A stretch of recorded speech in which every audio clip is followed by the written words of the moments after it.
aqui uma notícia de hoje que para colocar um sorriso no nosso rosto, né? O Odebrecht se prepara para hoje pedido de recuperação judicial.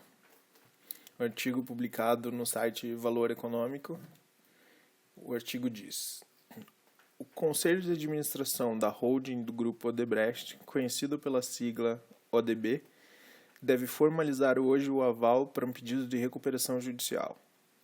A expectativa é que a petição seja levada à Justiça ainda nesta segunda-feira, com um volume total listado superior a 80 bilhões de reais em compromissos, conforme o valor apurou com fontes próximas a essa operação.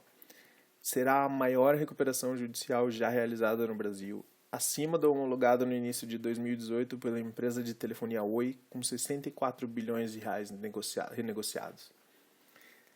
Dentro do valor total, mais de 50 bilhões de reais são as dívidas concursais detidas ou garantidas pelas holdings e outras subholdings do grupo que serão alvo de renegociação.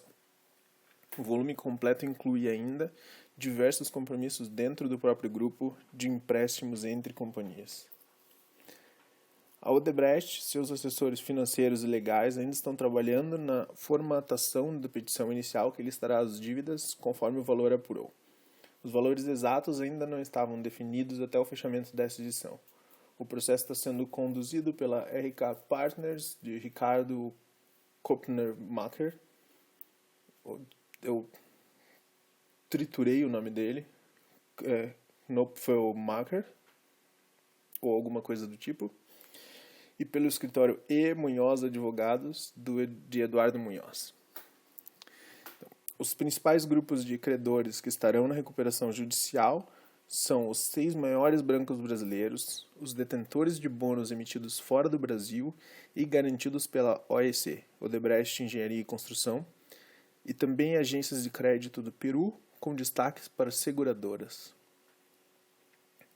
Diz mais um pouco aí sobre as especificidades do pedido, mas tem partes mais interessantes aqui. Aqui, por exemplo, nesse caso uma complexidade. As ações que a Odebrecht detém da Braskem, 50,1% das ordinárias e 23% das preferenciais, foram dadas em garantia para Itaú, Bradesco, Banco do Brasil, BNDES e Santander, na forma de alienação fiduciária, crédito extraconcursal. Apesar do compromisso já existir, o plano da ODB é tentar usar cerca de 30% dessa garantia para atrelá-las às DPLs. Os detentores dessas garantias, porém, terão de concordar. Então, quer dizer, a Odebrecht está sem dinheiro em caixa, ou pelo menos sem liquidez suficiente para operar. Está com 80 bilhões de reais em compromissos, incluindo dívidas, empréstimos, financiamento entre as próprias empresas, financiamentos externos com bancos, e ofereceu como garantia, entre outras coisas, as ações que eles têm da Braskem. Então, isso deve trazer um sorriso aí pro rosto de muita gente que percebe que tudo isso foi iniciado com a Lava Jato. Eles tiveram um lucro, uma receita, a Odebrecht teve uma receita de 132 bilhões e 500 milhões de reais em 2015. Em 2016, depois da Lava Jato, caiu para 90 bilhões. Eles perderam 43 bilhões de uma hora para outra. 1/3 da receita deles. Eles perderam de um ano para o outro. E a partir daí eles começaram a ter esses problemas. A Braskem, por exemplo, era uma das principais ferramentas que eles usavam para fazer essa não uma lavagem de dinheiro, mas para fazer a captação do Caixa 2, que eles depois doavam para os políticos, empresários, que também desconfio que uma parte devia ficar com eles mesmos. E agora, depois da Lava Jato, eles estão sofrendo E agora, depois da Lava Jato, eles estão sofrendo com essa queda na receita, com esse problema de liquidez e agora finalmente tiveram que pedir o pedido de recuperação judicial, que deve sair hoje. Deve trazer um sorriso pro rosto de muita gente ver isso. Aqui tinha, em 2017, em maio de 2017, a Isto É Dinheiro já tinha escrito sobre isso, e eu vou ler um pouco do artigo deles aqui para falar sobre o impacto que a Lava Jato teve nisso e como eles estavam encarando na época. Aqui. O manchete do artigo é A Desconstrução da Odebrecht. Subtítulo, que é ótimo: a empresa mais corrupta do Brasil perdeu a confiança de clientes e financiadores e precisa mudar para sobreviver. Enquanto busca novos sócios que vão ajudar a criar uma nova marca, o grupo tenta convencer a sociedade que melhorou sua conduta nos negócios. E começa o artigo, né? Não será um espanto no futuro se o nome Odebrecht for encontrado nos dicionários como sinônimo de corrupção, propina e suborno. Que é uma maneira excelente de começar um artigo desses. Daí vai falando sobre como os donos, os principais executivos confessaram esses crimes. Até 2017, 77 executivos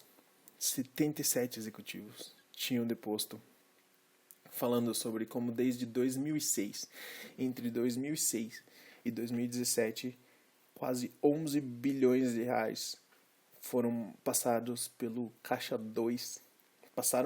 2 da Odebrecht, que daí distribuía eles entre os políticos de praticamente todos os partidos. Fala sobre como o Emílio Odebrecht disse que isso não é novidade nenhuma, que tá aqui a citação exata. O que nós temos no Brasil não é um negócio de 5, 10 anos. Esse sistema de fazer política acontece há 30 anos, disse Emílio Odebrecht, foi presidente executivo do grupo de 1991 a 2002, quando passou o cargo para o filho Marcelo. E aqui tem diz como uma das estratégias deles, né, das táticas da época, eles tentaram demonstrar, tanto com a divulgação de comunicados e pedidos de desculpas, como em novas práticas de auditoria e controle, que uma nova Odebrecht está nascendo sem os métodos impróprios. Não será fácil convencer a sociedade de que os funcionários remanescentes serão capazes de criar e implantar novas práticas de governança corporativa na companhia. Então, o que eles estavam fazendo, tinham vários pontos aí. Por exemplo, aumentar a quantidade de conselheiros independentes no conselho da companhia, para talvez fazer uma fiscalização aí, né? Cada área do grupo passou a ter o sistema próprio de compliance e assim por diante. Eles tentaram também reduzir a captação de dinheiro externa e usar o próprio dinheiro para pagar as dívidas que eles já tinham à época, mas aí que começou a ficar feio para eles. Porque a receita deles diminuiu. Eles foram impedidos de operar em 3 países, no Panamá, no Peru e no Equador. Eles foram proibidos de operar. Daí, sendo proibidos de operar em alguns lugares, a queda da percepção, da opinião pública com relação a eles, a queda de receita absurda entre um ano e outro. Praticamente 1/3 da receita eles perderam. E essa nova tentativa de meio que sanear a empresa e a imagem da empresa perante o mercado, tudo isso junto acabou com a liquidez da Odebrecht. Então hoje o que acontece? Eles não tiveram mais como continuar operando. Eles tiveram que pedir recuperação judicial.